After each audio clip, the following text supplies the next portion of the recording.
Alright, guys, so let's talk about the most electrifying lightweight on the planet, Iron Michael Chandler.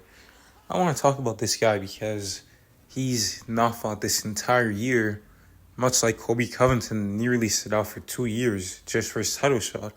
And Michael Chandler is essentially doing the same thing because he wants that Conor McGregor money fight. And it's been promised to him ever since, The Ultimate Fighter. They shot a whole season. They were supposed to fight in August.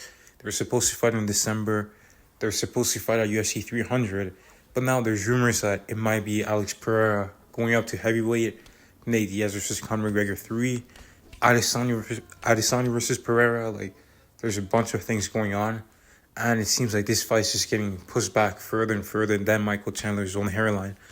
But yeah, this guy, in my opinion, he should just stop waiting for him.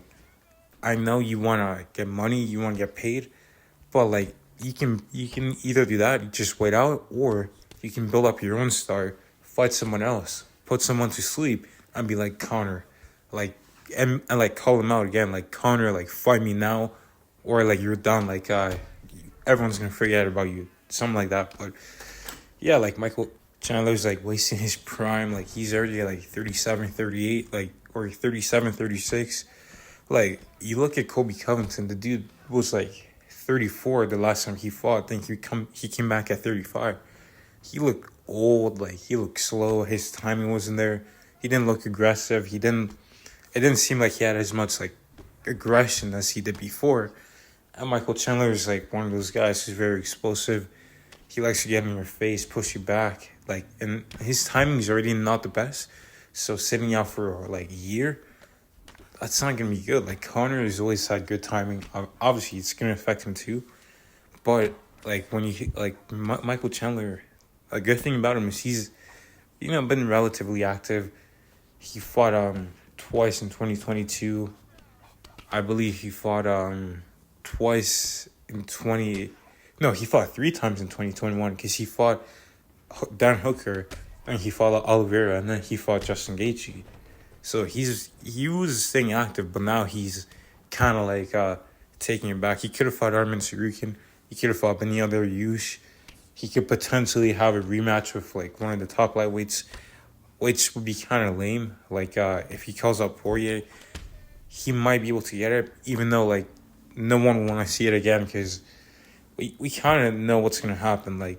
Poirier's just going to outbox him. I mean, maybe now Chandler might actually be able to really KO him, but I don't think a lot of people would want to watch that. But yeah, Michael Chandler, there's a huge chance Conor McGregor's not even going to fight you. So why wait? Why wait for over a year at this point? His last fight was in November of 2022. Just take a fight. Now you could actually call out Beneil Dariush because that might be just a free KO win because at this point I think Beneil Dariush doesn't have a chin. So build up your highlight reel, fight him, get on the win streak. Then you can fight someone else in the lower half of the top 10 if you don't want to fight I don't think Arman Tsarukyan is going to be counting him out. So he's safe from that. Gaethje's not going to fight him. He could fight Poirier again. But I think he should fight, like I said, he should Beneil Dariush. And then, or you don't have to fight Beneil, but you can fight Mateusz Gamrot. I think that's a good matchup for Chandler. Chandler has some really good wrestling, but he doesn't use it because he's got low fight IQ. So take on Mateusz Gamrot. I think he can kill him too. Gamrot's striking isn't the best. And, when he doesn't have his wrestling, he doesn't really have much else. So you should be able to defend that really easily. Even if you're coming off a layoff, that could be what they call in boxing, a tune-up fight. Of course, there's no easy fights in the UFC, but there is favorable matchups. And that's a really good matchup for Michael Chandler. So go out there, fight Mateusz Gamrot, KO him. Then you could potentially call out Dustin Poirier for a rematch.